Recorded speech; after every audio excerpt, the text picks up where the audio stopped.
The boy said 7 words. Just 7. And Simon Cowell pushed back from the table, stood up, and walked away from the judge's panel without a word to anyone. He stopped at the edge of the stage. He stood with his back to the audience, and for a long moment, Simon Cowell, the man who had built a career on having the last word, had absolutely nothing to say. Another Tuesday night taping. The Pasadena Civic Auditorium, packed with 3,000 people. Cameras rolling, millions watching from home. Another hopeful contestant stepping into the spotlight. Simon Cowell sat at the judge's table in his black shirt, arms crossed.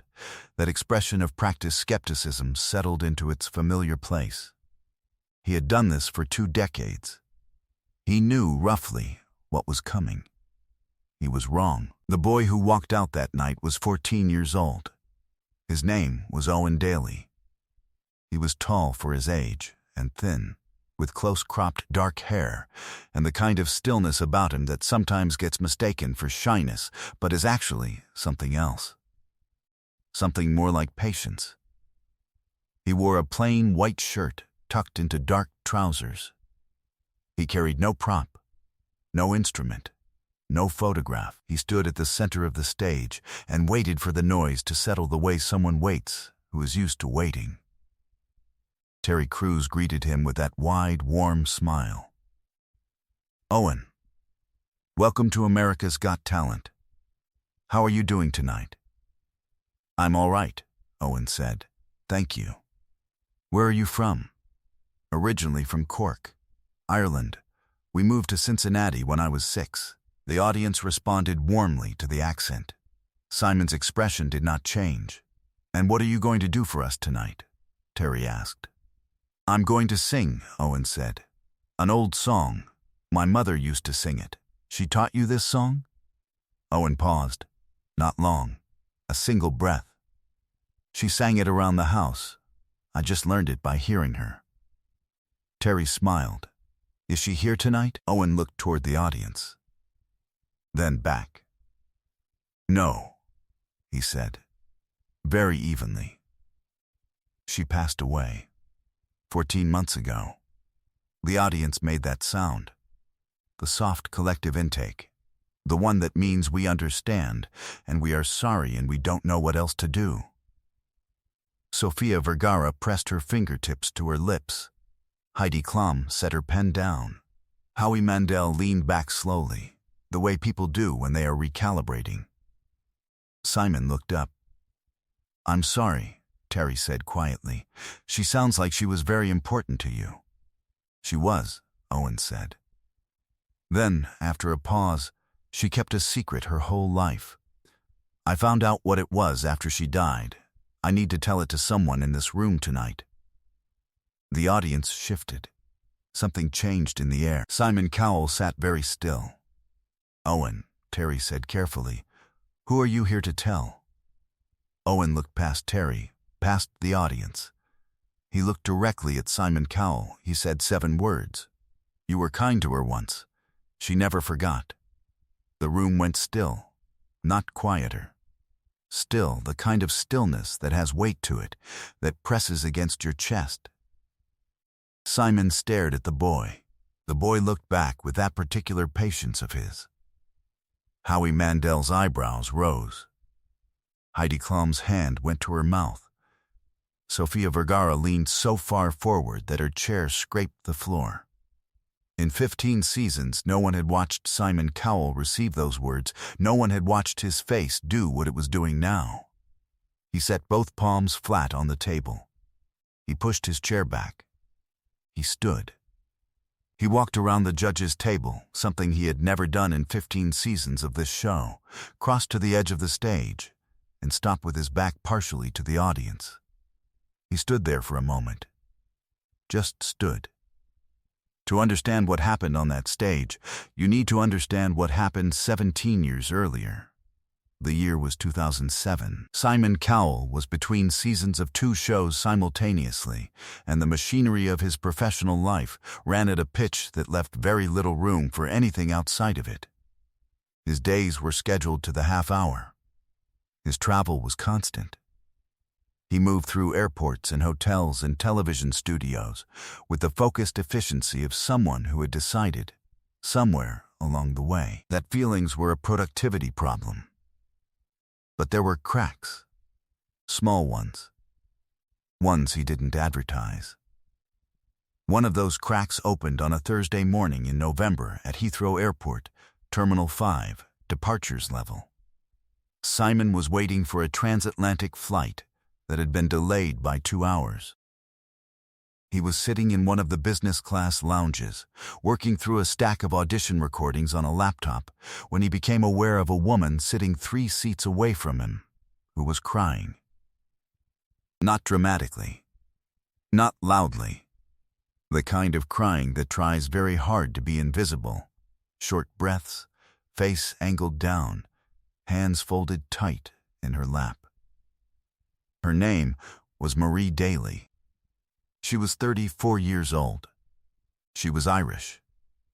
She was flying to Cincinnati, Ohio, with her 6-year-old son asleep against her shoulder, and she had 17 pounds and 40 pence in her purse and a one-way ticket, and no plan beyond the address of a cousin she had not spoken to in 3 years, who had said, in a brief and careful email, that they could stay for a little while. Her husband, Owen's father, had left 6 weeks earlier. Without a conversation. Without a warning. One day he was there, and then he was not, and the flat in Cork they had rented together was in his name, and she had 30 days to find somewhere else to be. She had family in Cincinnati from her mother's side, distant but existing, and the ticket had taken almost everything she had left. She was flying toward a city she had never seen to start over from nothing with a small boy asleep against her shoulder. And she was doing it as quietly as she could, because Owen was sleeping, and she did not want to wake him. Simon watched her for a moment. He was not a man who involved himself in the private difficulties of strangers. He had learned, over years of public life, that engagement invited complications. He looked back at his laptop. He watched another audition. He looked up again. He closed the laptop. He crossed the 3 seats between them and sat down next to her. Not obtrusively. Just there. "Are you all right?" he said. She looked up. She recognized him. He could see it happen. The small double take, the moment of recalibration. Then she looked embarrassed. She said yes, she was fine, she was sorry. "Don't be sorry," he said. He didn't push. He didn't ask questions. He just stayed. They sat there for a few minutes without speaking. Then she said, because silence sometimes releases things, that she was going to Cincinnati, that it was a very long way, that she wasn't entirely certain what she was going to do when she got there. Simon listened. He asked, at some point, how old the boy was. 6, she said. He's a good sleeper. When the flight was called, Simon stood. He reached into his jacket and took out his wallet. He didn't make a production of it. He didn't look at her while he did it. He set a fold of cash on the seat beside her. He later estimated it was a few £100. He didn't count it. It was whatever was in the wallet. And he said, quietly, "Get yourself sorted when you land." He walked toward the gate before she could respond. He did not give her his name. She already knew it, of course. But he had not offered it, and she understood. That was deliberate. He did not think about it again. That is not a criticism. It was a small thing, done in a moment, and his life moved fast, and there was always the next thing. He genuinely did not remember it. Marie Daly landed in Cincinnati with her 6-year-old son and more money than she'd had in weeks, and the distant knowledge that a stranger had looked at her and chosen not to look away. She stayed with her cousin for 2 months. She found work as a hotel housekeeper. She found a small apartment. She enrolled Owen in school. She built, slowly and unglamorously, something that worked. She never forgot the man in the lounge at Heathrow. She talked about him sometimes, carefully and without identifying him, the way you talk about something you want to preserve. She told Owen the story when he was 12. The whole thing. She sat him down and told him about the airport and the long flight and the fold of cash and the 4 words, "Get yourself sorted when you land," and she said she didn't know if that man understood what he had done. She thought probably not. That was the nature of it. She made Owen promise he would find a way to tell him someday. Owen was 12. He said he would. 14 months later, Marie Daly died of a brain aneurysm on a Tuesday afternoon in February. She was 47 years old. She was at work. She was fine, and then she was not, and Owen became the kind of person who knows exactly how fast everything can change. He kept his promise. He thought it might take years. It might require letters, or intermediaries, or luck. Then his school's choir director told him about a regional audition for a national talent program. Owen had been singing since he was 8. He went to the audition with the song his mother used to sing and the 7 words he had been holding for 14 months. He thought that was the end of the story.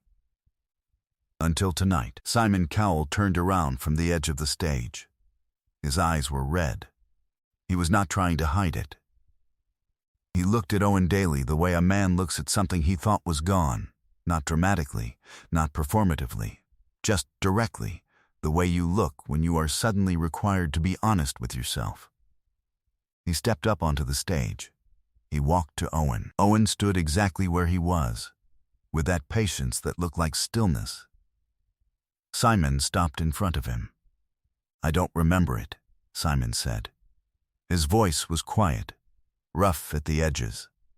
"I need you to know that, not because it didn't matter, because—" He stopped. He pressed his mouth closed for a moment. He tried again. "Because I didn't understand what it meant. To her." Owen nodded. "She knew that," he said. "She said that was what made it worth telling. Share this story if it moved you. Subscribe so you never miss moments like these." The audience was on its feet before Owen had finished the sentence. All of it. 3,000 people standing because sitting would have been a kind of failure.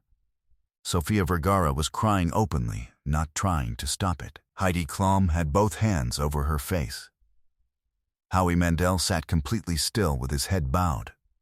Simon put his hand on Owen's shoulder. He held it there for a moment. Then he stepped back. He looked at the boy for a long time. "Sing the song," he said quietly. "Sing it for her." Owen went back to the microphone. He smoothed the front of his white shirt with one hand. He closed his eyes. He opened them, and he sang. It was an old Irish song. The kind that has been sung for so long that the sadness in it has turned into something different. Not raw grief, but something quieter, more settled, the way old wood is different from new wood. It had the shape of a lullaby, but the weight of something larger. He sang it the way his mother had sung it around the house, unperformed, as though it were just something that needed to be said aloud. His voice was clear and young, and it carried in that large room the way voices carry when they're telling the truth. No one moved. 3,000 people. Cameras steady. Not a sound except Owen Daly singing a song his mother loved in a city a very long way from where either of them started. When the last note ended, Simon Cowell did not reach for the buzzer immediately. He sat for 1 full second, which felt much longer. Then he leaned forward and pressed it. Gold confetti fell from the ceiling. The audience broke open.